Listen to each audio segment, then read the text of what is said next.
Yo, welcome, standout fam. It is yours truly, Darion. You can follow me at all social media handles at Guns Got Fans. Please, the usual, like and share the page at Standout Sports. Tagging along with my boy Right Money here, and Mhm. it's another episode of a quick little pick one. And man, this is gonna be a real saucy episode. So we're gonna do Kawhi versus KD, and another, like subtopic of the video is can Kawhi possibly, lock down KD in a possession or in a game or just throughout overall and completely. So I'm just gonna kick it off to you, my boy. Oh yeah, for sure. It's Rod Money. You can follow me on all social media handles at Rod Monies. Follow me on Facebook, Ryan Favela. Like D just said, just keep showing that love and just keep sharing every like, comment, all that stuff. It counts. And yeah, let's get started, man. Just pick one. Um, I'm just gonna start it off like this, man. If you think Kawhi Leonard to lock down Kevin Durant, you're a goofy. That I don't want to say too much. I mean, Certified goofball. let's be real. He's put up 51 on Kawhi. I'm not necessarily on Kawhi, but damn near the whole Toronto Raptors. And if you really look at the statistics, um, when they're going head to head, um, out of 33 games, 27 of those games, KD's led in scoring. In 16 of those games, he's led in rebounds. In 23 of those games, Kevin Durant's led in assists. In 17 of those games, Kevin Durant's led in blocks. The only statistic that Kawhi is led in the head-to-heads is steals. Yeah, steals. And KD Ball averages deflection. KD averages 27 points, 7 rebounds, 4 assists, 1 steal, 1.2 blocks, where Kawhi averages 17.2 points, 6.8 boards, 2.5 assists, 2 steals, and a half a block. So, I mean, and then, career highs against each other point wise 51 and 37. KD just an automatic bucket. I mean, there's not really a lot to say about him, Um, It you know, should be not even a debate, bro.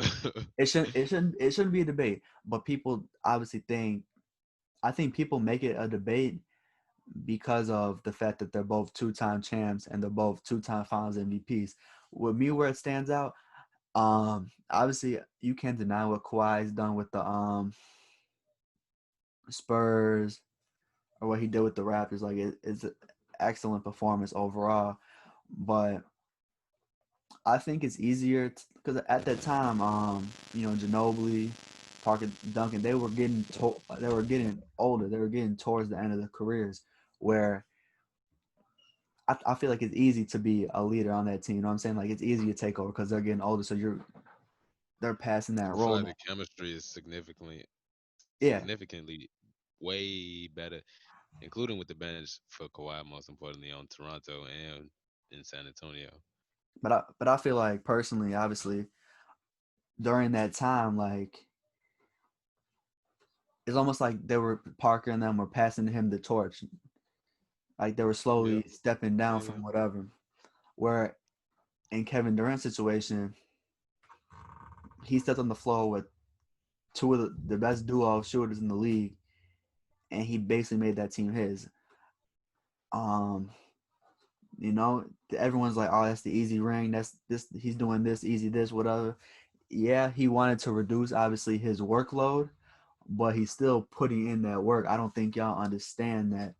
Like he literally came I feel in. like Golden State completely like elevated his game and showed, It showed it what kind showed of the league that he can score points with ease.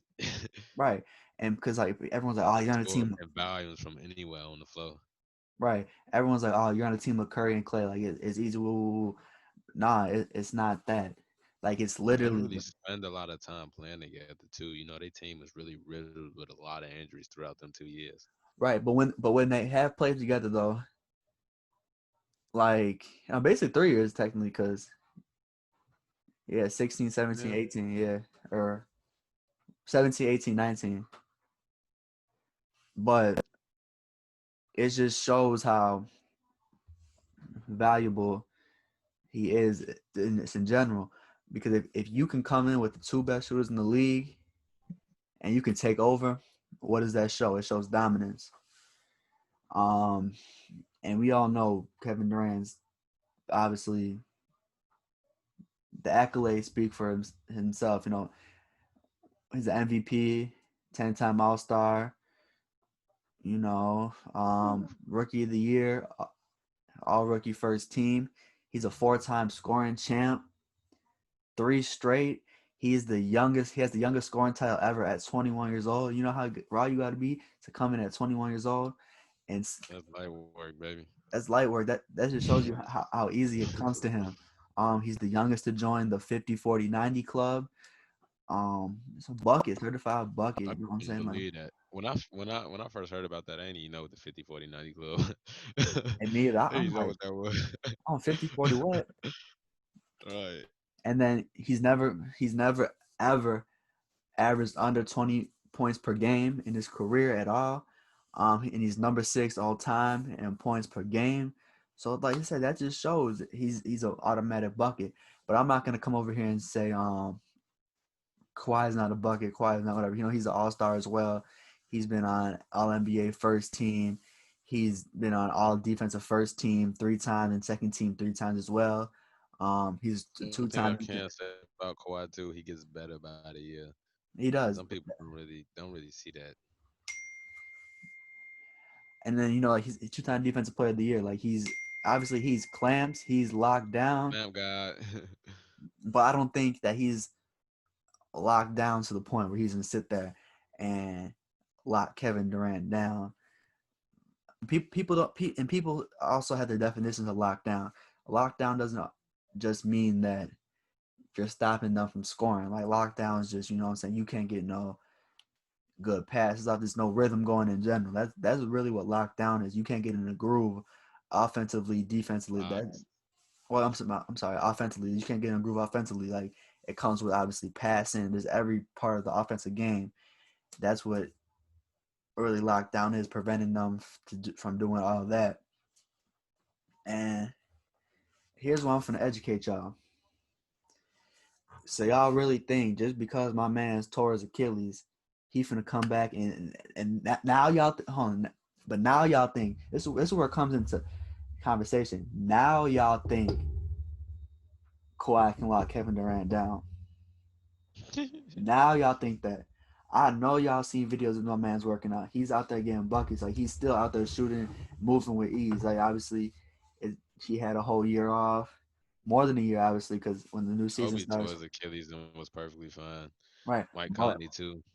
but let me tell you, I'm glad you brought Kobe up. Kobe tore his left Achilles, and when he came back from that injury, he didn't fully fall off, but you seen declines in his game. Where Kevin Durant, I mean, obviously we haven't seen him step on the floor yet, but he tore his right Achilles. Now, as a right-handed shooter, your dominant leg is your left leg. Damn, I just heard it reach. Um, the dominant leg is your left leg, so you're making cuts and everything off your left leg. And people don't understand that because you just think, oh, he tore his Achilles, whatever. He's not gonna be the same, this and that, whatever. But it's the science of it. A right-handed shooter is more dominant on his left. So that's really what it is. And I don't expect any less from him. He's definitely gonna come. I believe he's gonna come back averaging 26 right out the bat. 26, 25. 26 right out the bat. I don't want. I ain't gonna do no talking. But you guys gotta understand though. You just like when you just hear injury, you think it's just automatic fall off. Obviously, it's a disadvantage in a way, but the fact that it's not his left Achilles is not as big of a disadvantage as you guys think it is. You guys just, you know what I'm saying? And I don't want to call nobody out or nothing, but it's mostly you LeBron fans, man. You know, y'all think this, y'all just hating on my boy, man. Y'all just think he's some type of scrub now or something. Like Ooh. that's not the case, man. KD finna come back and get his. Whether you a LeBron fan, a Kawhi fan, or you a pandemic P fan, whatever y'all is, y'all finna see, man. That's a bucket getter right there. Like I don't even I don't even want to talk about it Man, no more, sure man. they gonna show up in the playoffs. Yeah, man. Like you feel me? It's Trey Five. You feel me? Trey Five, bucket getter. You know, but no, Number 7 now though. Hey. you know what? I mean, we gonna see though. We gonna see once KD comes back next year. They play the Clippers or whatever. God forbid, team Kawhi Leonard is on. We gonna see who really locking down who. And you feel me? And He it's just said we bro. gonna see. And KD could. Every player's allowed an off day. I'm not expecting everybody to come down there scoring 30 a game, but KD can have, you feel me, like an off night. You feel me, getting like 20 points. And you see him, he locked him down. No, mm-mm. Everyone's allowed a bad game, man. I'm not gonna let y'all come over here and disrespect my boy like that. And it's not even me talking about it like that because I'm a KD fan, man. I fuck with Kawhi, like part of my language, but I'm a Kawhi fan as well. You feel me? Like no hate I against, too. right? No hate against him. You feel me? It's just a simple fact that he can't lock Kevin Durant down. No one can really lock Kevin Durant down. Not nobody that I know of. Because y'all swore that LeBron could have locked Kevin Durant down. You feel me? And that's not the case. Yeah, Because I saw what he did to LeBron in Cleveland in the finals. He dropped off their whole team. No cap. oh my, what, two KD years? was 2 years, same 2 years dagger. in a row. 2 years, same dagger, same spot. Game three, both years. But it goes both ways though, because KD can't guard LeBron fully. You feel me? So they offset each other. It's just who's gonna get the most buckets on the offensive end. So but yeah, I mean that's I think really all it, right? Ain't not Yeah, man. ain't not much more to really talk about. But thank you guys for listening. Obviously, to another episode of Science Over Stats. Just keep showing love and support. We'll be back very soon with more episodes. Just keep in tune.